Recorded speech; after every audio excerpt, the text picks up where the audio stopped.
सौरभ जी, केंद्रीय मंत्री संजीव बालियान जी इस वक्त हमारे साथ जुड़ चुके हैं। संजीव बालियान जी, बहुत स्वागत है आपका न्यूज 18 पर। सर, हम मेगा एग्जिट पोल लेकर आए हैं। अभी तक हमने साउथ की तस्वीर दर्शकों के सामने रखी है। 5 राज्यों में जहां पर टाइट फाइट है, वहां इंडिया ब्लॉक के खाते में 65+ सीटें जा रही हैं, आपके खाते में 50+ सीटें जा रही हैं। लेकिन यहां तक पहुंचना भी आप अपने लिए गेन मानते हैं साउथ में? बिल्कुल बड़ी बात है। अगर आपके सर्वे के हिसाब से 50 सीटें हमें साउथ में आ रही हैं, तो अभी तो नॉर्थ जो भाजपा भारतीय जनता पार्टी का स्ट्रॉन्ग होल्ड है, जब आप नॉर्थ में आएंगे तो देखना तस्वीर 2019 से बेहतर होगी, मुझे ऐसी संभावना दिखाई देती है। राहुल गांधी ने भारत जोड़ो यात्रा की शुरुआत साउथ से की थी संजीव बालियान जी, हम सभी ने देखा था। और उसके बाद वो देश के अलग अलग हिस्सों में गए और उसके बाद कांग्रेस पार्टी की तरफ से लगातार ये कहा गया और पूरे चुनाव में नैरेटिव सेट करने की कोशिश की गई कि साउथ से तो बीजेपी का पूरी तरीके से सफाया हो जाएगा। उस नैरेटिव को ब्रेक करने में कामयाब रहे आप लोग? देखिए, कांग्रेस हो या इंडी गठबंधन हो, इनका पूरा चुनाव झूठ के इर्द गिर्द था। संविधान बदल देंगे, ऐसा कर देंगे, मतलब आप अगर इनका चुनाव प्रचार का वो देखेंगे तो चुनाव प्रचार, आरक्षण, संविधान, जिनका कोई अर्थ नहीं उन बात पे था। उन्होंने कहीं देश के डेवलपमेंट की तस्वीर नहीं खींची, ना हमारी कमियां बताई, ना अपना पॉजिटिव पक्ष बताया, बस इसी पे उलझे रहे। और मुझे लगता है जनता की बात समझ में आ गई कि जब 10 साल से हम सत्ता में हैं, तो ऐसा कोई बदलाव भारतीय जनता पार्टी के द्वारा या एनडीए के द्वारा नहीं किया जाएगा। तो झूठ की बुनियाद ज्यादा दिन नहीं चलती। जनता बहुत समझदार है। एक गांव का आम व्यक्ति भी हाथ में फोन रखता है और सारी जानकारी रखता है। तो झूठ की बुनियाद पे खड़ा हुआ महल खड़ा नहीं हो सकता, वो ढह चुका है और भारी बहुमत एनडीए को मिलेगा। मोदी जी तीसरी बार प्रधानमंत्री। और संजीव जी, जैसा कि आपने कहा कि जवाबी देता रहा, नैरेटिव सेट करता रहा विपक्ष, क्या लगता है आपको कि प्रधानमंत्री की तरफ से जो बयान दिया गया उसका जवाब ही देता रहा विपक्ष? आपको हम रोकना चाहेंगे, इसी बीच इंपॉर्टेंट इंफॉर्मेशन अपने दर्शकों को देते हैं। एनडीए को 22 से 25 सीट का अनुमान है। इंडिया को भी कितना यहां पर सीट मिलता नजर आ रहा है वो भी आपको बताएंगे। यूपी अगर बात करें, यूपी की इंफॉर्मेशन आपको दे देते हैं।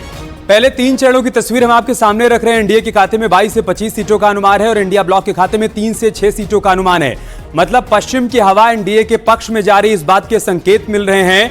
यहां ठीक ठाक प्रदर्शन, इंडिया ब्लॉक को 3 से 6 सीटें और एनडीए के खाते में ज्यादा सीटें जा रही हैं। पहले 3 चरणों में अगर हम उत्तर प्रदेश की बात करें तो 26 सीटों पर वोटिंग हुई थी पहले 3 चरण में और 22 से 25 सीटें। आप सोचिए कि 26 सीटों पर वोटिंग हुई है पहले 3 चरण में और 22 से 25 सीटें यहां पर एनडीए के खाते में जाती हुई दिख रही हैं। यह शुभ संकेत है। अगर उत्तर प्रदेश से हम एनडीए के लिहाज से देखें तो पश्चिम की तरफ से एक शुभ संकेत यहां पर बीजेपी के लिए। संजीव जी, मैं आपका इस पर भी रिएक्शन चाहूंगा। अभी पहले 3 चरण की तस्वीर हमने दर्शकों के सामने रखी है और उसमें शुभ संकेत आपके लिए 26 सीटों में से 22 से 25 सीटों पर एनडीए को विजय मिल सकती है। संजीव जी, जो आपका सर्वे है, मुझे भी ऐसा ही लगता है कि ऐसी तस्वीर सामने आएगी। लगातार 5वां चुनाव है जो पश्चिम उत्तर प्रदेश पहला फेज, सेकंड फेज और थर्ड फेज तक होता है और पश्चिम की हवा बड़ी अच्छी होती है। पछुआ हवा चलती है ना, किसान के लिए बड़ी लाभदायक है बोलते हैं। तो पछुआ हवा चलती है, वो पूरब तक जाती है। तो हर चुनाव में 5वां चुनाव लगातार है जब पश्चिम उत्तर प्रदेश भारी बहुमत देखकर भारतीय जनता पार्टी को आगे भेजता है।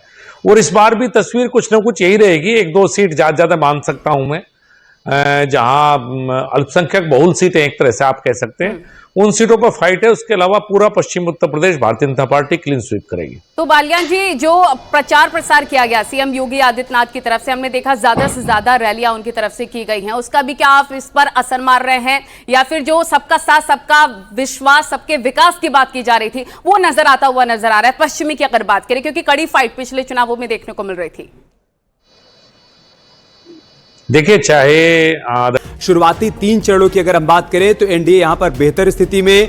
1 से 3 चरण में एनडीए के खाते में जो सीटें जा रही हैं वो हम आपको बता रहे हैं। 14 सीटों में से 10 से 13 का अनुमान एनडीए के खाते में है और इंडिया ब्लॉक के खाते में 3 से 6 सीट का अनुमान है।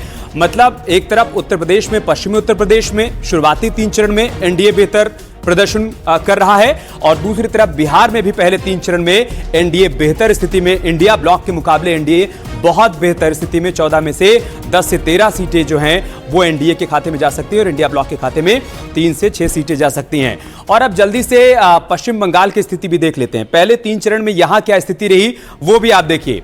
10 सीटों पर वोटिंग हुई थी पहले 3 चरण में और एनडीए को 6 से 9 सीटें मिल सकती हैं। बहुत बड़ी बात यहां पर 10 सीटों पर पहले 3 चरण में वोटिंग हुई और यहां पर 10 के आसपास सीटें एनडीए के खाते में जा सकती हैं। मतलब ममता बनर्जी के लिए एक बड़ा सेटबैक होगा अगर एग्जिट पोल ही एग्जैक्ट पोल में तब्दील होता है तो।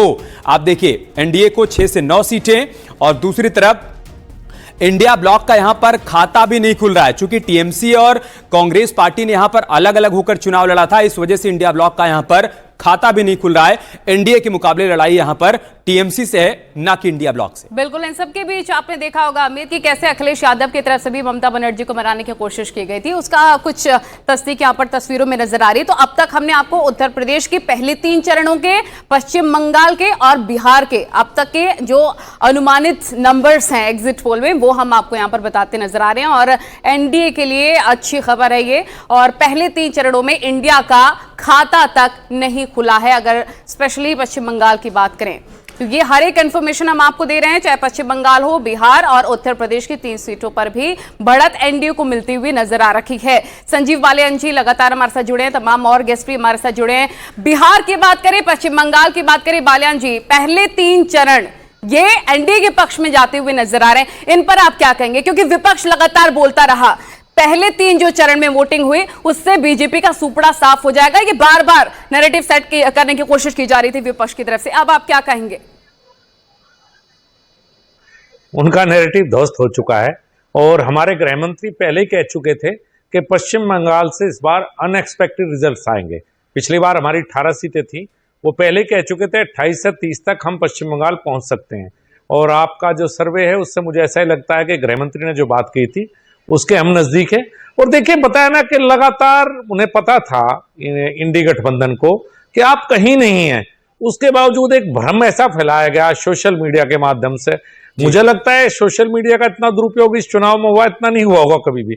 जिस तरह से एक माहौल कंसेप्ट बताया गया, एक माहौल बनाया गया, वो माहौल जनता के द्वारा ध्वस्त कर दिया गया है। क्या आप इसको भी एक फैक्टर मानते हैं संजीव बालियान जी की जिस तरीके से पहले पूरे देश में इंडिया ब्लॉक की बात हुई, लेकिन जब अलग अलग राज्यों की बात हुई तो गठबंधन बिखरा हुआ नजर आया, चाहे हम पंजाब की बात कर लें या फिर हम पश्चिम बंगाल की बात कर लें। पब्लिक भी ये बात अच्छी तरीके से समझ रही थी कि इंडिया ब्लॉक पब्लिक के लिए नहीं बना है, अपने अपने अस्तित्व की लड़ाई के लिए बना है। अगर ये पश्चिम बंगाल में एक दूसरे से लड़ रहे हैं तो फिर ये कैसे कह सकते हैं कि हम पब्लिक के लिए लड़ रहे हैं? मैं आपकी बात से बिल्कुल सहमत हूं। बंगाल में आम आदमी पार्टी और कांग्रेस अलग लड़ेंगी, दिल्ली में जाके साथ लड़ेंगी, पंजाब में बुराई करेंगी और दिल्ली में साथ रहेंगी। इसी तरह से पश्चिम बंगाल की स्थिति है कि कांग्रेस के नेता अधीर रंजन चौधरी ममता बनर्जी के बारे में क्या कहेंगे, ममता बनर्जी उनके बारे में क्या कहेंगे। और दूसरी सबसे बड़ी बात क्या है, देश की जनता को यह पता था कि देश को मोदी से बेहतर कोई नहीं चला सकता। एक लाइन ये स्पष्ट है, सबके मन में थी, कोई हमारे पक्ष में था या कोई विपक्ष में था, लेकिन सब चाहते थे कि मोदी जी प्रधानमंत्री बने। ये सबसे बड़ी बात पूरे चुनाव प्रचार के दौरान यही थी कि मोदी जी से बेहतर देश नहीं चला सकता। और इंडी गठबंधन के पास कोई भी ऐसा चेहरा नहीं था जिसको जनता ये स्वीकार कर सके कि नहीं, देश को चलाने के लिए प्रधानमंत्री हो सकता है। ठीक है, पश्चिमी उत्तर प्रदेश की बात करें, फिर बिहार में पहले 3 चरण की बात करें।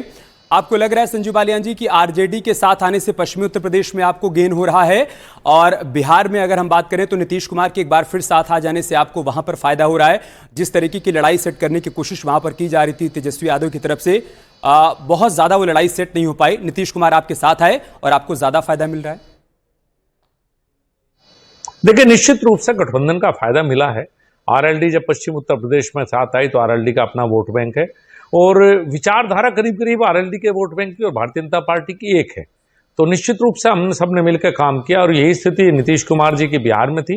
नीतीश कुमार जी का वोट बैंक है, वो भी हमेशा चाहता है कि नीतीश कुमार भारतीय जनता पार्टी के साथ रहे, क्योंकि सुशासन भारतीय जनता पार्टी के साथ ही मिल सकता है। जब जब वो लालू प्रसाद यादव के साथ गए तो बिहार में व्यवस्थाएं फैली हैं, तो ये नेचुरल गठबंधन थे, आप ये कह सकते हो नेचुरल अलायंस, जिसे जनता भी चाहती थी कि सब दल एक साथ रहें। उत्तर प्रदेश की पहली 3 सीटों और पश्चिमी उत्तर प्रदेश की बात करें, जयंत चौधरी का साथ, चौधरी चरण सिंह जी को सम्मानित करना, ये फैक्टर भी आप मान रहे हैं कि नहीं, इससे बढ़त मिला है? क्योंकि उसके बाद काफी लोग पश्चिमी उत्तर प्रदेश में खुश नजर आए, चाहे किसानों की अगर बात करें, तो ये भी क्या एक फैक्टर आप देख रहे हैं?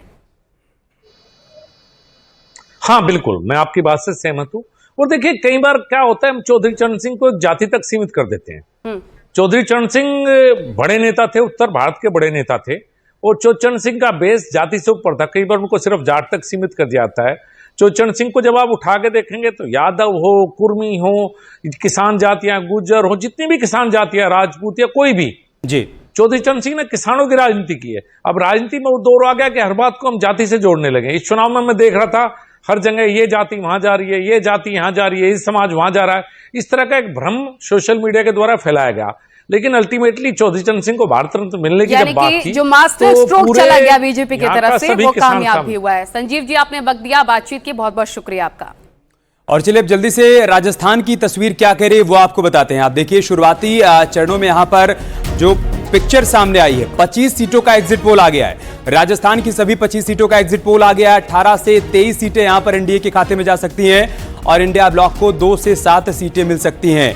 राजस्थान की 25 सीटों का एग्जिट पोल क्या कह रहा है, आप देखिए, 18 से 23 सीटें यहां पर एनडीए के खाते में जा सकती हैं, बीजेपी के खाते में जा सकती है और इंडिया ब्लॉक के खाते में 3 से 7 सीटें जा सकती हैं। कमोवेश वही पिक्चर एक बार फिर से देखने को मिलेगी जो हमें 2014-2019 में देखने को मिली थी। यहां बीजेपी ये कह रही थी कि बहुत ज्यादा नुकसान हमें होने जा नहीं रहा है, जैसा इंडिया ब्लॉक की तरफ से कहा जा रहा है कि राजस्थान में, मध्य प्रदेश में, छत्तीसगढ़ में या फिर उत्तर प्रदेश में बड़ा नुकसान होगा इस बार एनडीए को। वैसा फिलहाल कुछ होता हुआ नहीं दिख रहा है। राजस्थान की 25 सीटों में से एनडीए के खाते में 18 से 23 सीटें यहां पर जाती हुई दिखाई पड़ रही हैं। एक बार फिर से आपको ये हम बता दें कि ये अनुमानित नतीजे हैं और अनुमानित है, ये एग्जैक्ट पोल के जो तमाम नंबर्स हैं, सटीक आपको हर एक इंफॉर्मेशन 4 तारीख को ही रिजल्ट्स में ही पता लग पाएगी।